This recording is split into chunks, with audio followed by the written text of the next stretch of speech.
A day before President Duterte declared a state of public health emergency because of COVID-19 or the coronavirus disease 2019, the Department of Health launched this video. I just keep them satisfied through the weekend.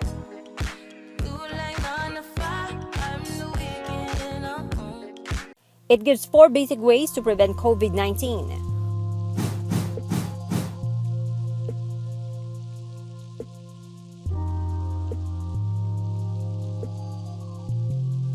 While there are netizens who appreciated it,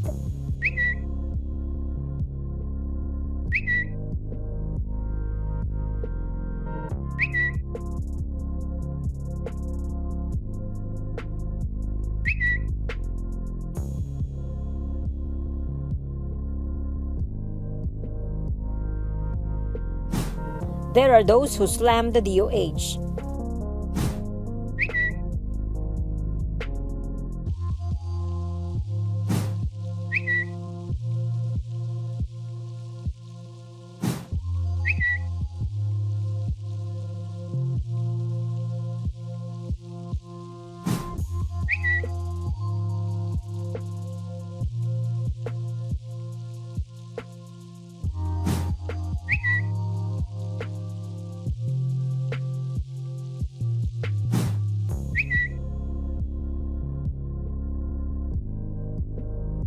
Other Twitter users came to the defense of the health department.